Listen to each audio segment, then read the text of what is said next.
President Donald Trump on the world stage touting a major victory while also facing urgent crises that threaten to overshadow that achievement. The president meeting with British Prime Minister Keir Starmer today after the U.S. announced a significant trade agreement with the European Union. But much of their talk, as Trump himself acknowledged, focused on the humanitarian emergency in Gaza. The World Health Organization says malnutrition-related deaths are spiking there this month, 63 reported in July alone. And yet, speaking about the enclave on Sunday, Israeli Prime Minister Benjamin Netanyahu argued there was no starvation. Trump today notably breaking with Netanyahu offering direct U.S. support. So we're going to set up food centers and where the people can walk in and no boundaries. We're also going to make sure that they don't have barriers stopping people. You know, you've seen the areas where they actually have food and the people are screaming for the food in there. We can save a lot of people. I mean, some of those kids that's real starvation stuff. I see it. And you can't fake that. CNN's Jeff Zeleny is covering the president's trip in Scotland.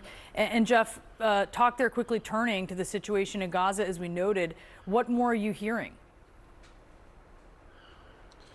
Well, the crisis in Gaza was the first order of business between the British Prime Minister and the American President when they met. In fact, that was the central reason for the Prime Minister coming to visit the President on what otherwise has been a mix of golfing as well as a diplomatic work here. But it was the idea of the British Prime Minister sort of applying some pressure to the American President, Donald Trump, to put some pressure on Israeli Prime Minister Benjamin Netanyahu to think harder about what is happening in Gaza and work toward a ceasefire. But the president acknowledging those images that we have all seen around the world of starvation, of the children, really a direct contradiction to what Netanyahu claimed over the weekend, that there was no starvation. So that perhaps was the biggest goal of all for European leaders, particularly British Prime Minister Keir Starmer, to get the American president on one page, on his side, and vowing to open food centers to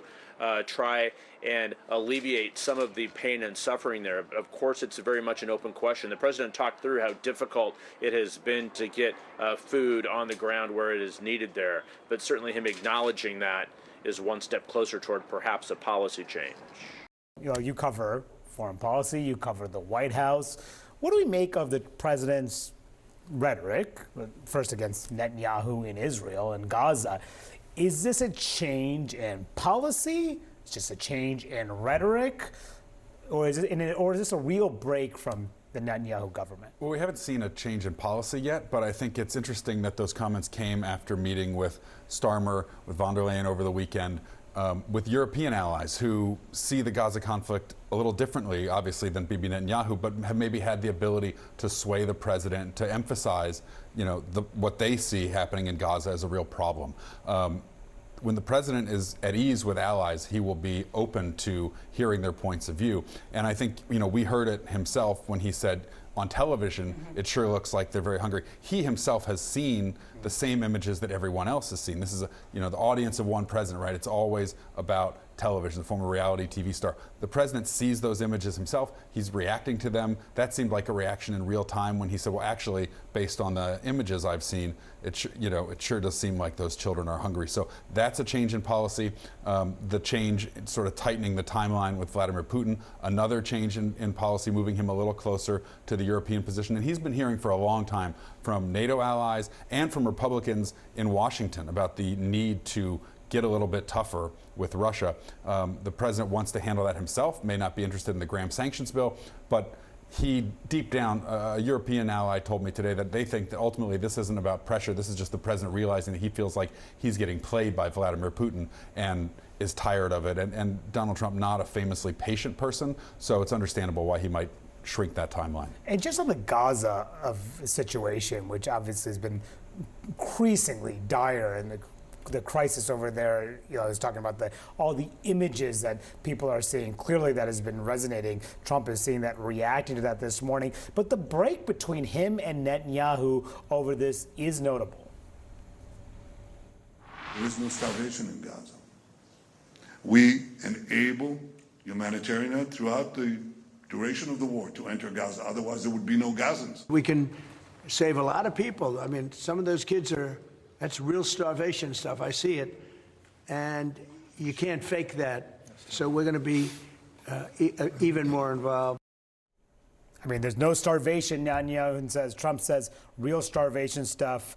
You can't fake that. Yeah, I mean, I think one of the things is Netanyahu is losing allies even within his own nation. When you have Israeli agencies who are saying, yeah, there is a humanitarian crisis in Gaza, there is starvation, I think President Trump, quite frankly, has been patient with the Prime Minister of Israel. His critics would say way too patient. Very patient. I mean, especially because he said on day one he was going to help end this war, and then he kept giving Netanyahu time, kept, I would say, getting sweet talked by Netanyahu and believing what he was saying about how things are unfolding in the Israeli perspective. But I think now the images are becoming too powerful to, you know, have a blind eye to. And I think it's not just President Trump who's gotten there. He might be one of the last people to have gotten there, but I think he's here now, and now he's losing that patience. And it's the American public, too. Yes. The viewpoint of the American public. This is just the CNN poll just out recently about this,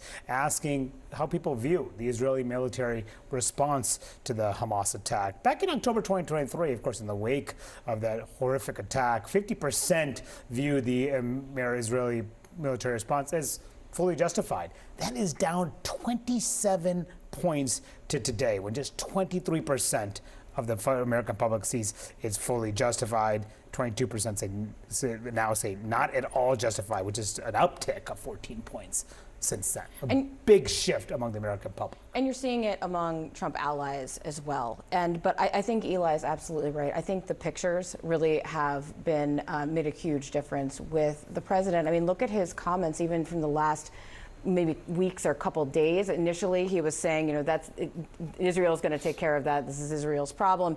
And then all the way to now, where he's saying, I told Bibi Netanyahu that he's going to have to find another way to get hostages returned. So whether that progresses even more, we'll see. But he did promise to be sending more aid, more food. And that's something I know all of us will be watching to see how that's done. And the political response you were mentioning about the Republicans and others, the person you cover very closely, Marjorie Taylor Greene, is someone, you look at someone to get their sense on how maybe that wing of the party is responding to something that's happening here. This is what she said about this. She said, I can unequivocally say what happened to the innocent people in Israel on October 7th was horrific. I can just as unequivocally say that what has been happening to innocent people and children in Gaza is horrific. So you're even seeing this change in viewpoint, perhaps, among some of the president's most loyal allies in the MAGA base. Yeah, and I mean, Marjorie Taylor Greene has always been pretty skeptical of the Israeli leadership. And of course, she's pretty isolationist as well. So she's always landed on the side of, the U.S. needs to stop, quite frankly, enabling Israel when it comes to the conflict with Hamas. But I think now the images, and quite frankly, she's part of that wing who above all says we have to protect children from many different things. But on this issue, it's protect children from starvation. And once the images are of children, then that is something that triggers the core of Marjorie Taylor Greene's politics in ways that get really complicated when we talk about other things. But I think this one is much less complicated and puts her on the side of politics where I think a lot of Americans agree with her. Again, Donald Trump, we know the imagery is going to have an impact on him. And the imagery right now is of not just starving children, but quite frankly, dying or dead children.